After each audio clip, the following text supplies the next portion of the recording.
মধ্যপ্রাচ্যে দীর্ঘস্থায়ী অস্থিরতায় নতুন এক অধ্যায় যোগ করল ইসরায়েল কর্তৃক কাতারের রাজধানী দোহায় হামলা।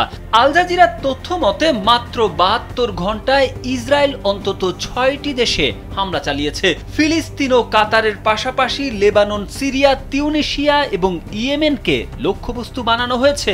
এর ফলে কার্যত পুরো মধ্যপ্রাচ্যই পরিণত হয়েছে যুদ্ধক্ষেত্রে।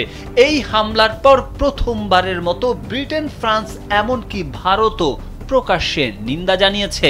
গাজার গণহত্যায় নীরব থাকা এ দেশগুলো হঠাৎই মুখ খুলল। আন্তর্জাতিক সমর বিশ্লেষকদের অনেকের প্রশ্ন, গাজায় হাজার হাজার নারী শিশুর মৃত্যুর চেয়ে কাতারে একটি ক্ষেপণাস্ত্র হামলা কি নিন্দা জানানো দেশগুলোর কাছে নৈতিকভাবে বেশি ভয়াবহ, নাকি তারা এবার টের পাচ্ছে ইসরায়েলের আগ্রাসন তাদের নিরাপত্তাকেও হুমকির মুখে ফেলতে পারে? হোয়াইট হাউস মুখপাত্র ক্যারোলাইন লেভিট দোহা হামলার নিন্দা জানালেও সঙ্গে যোগ করেছেন, ফিলিস্তিনের স্বাধীনতাকামীদের নির্মূল করাই চূড়ান্ত লক্ষ্য।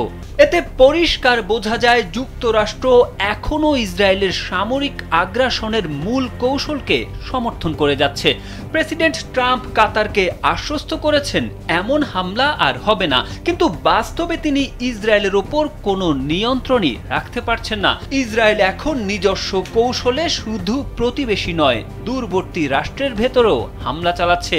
ফলে ওয়াশিংটনের আশ্বাস কাতারের জন্য কার্যত ফাঁকা বুলি ছাড়া আর কিছুই নয়।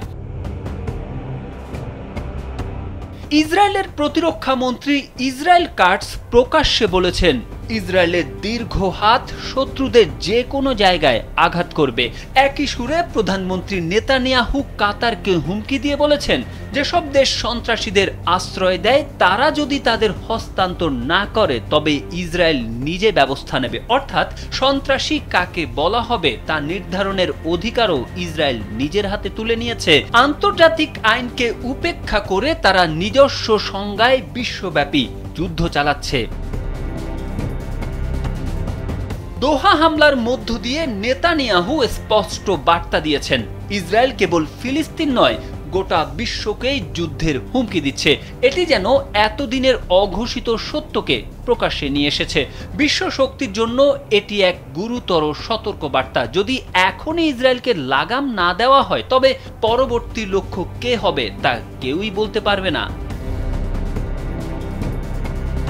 তারেক আহমেদ, কালবেলা।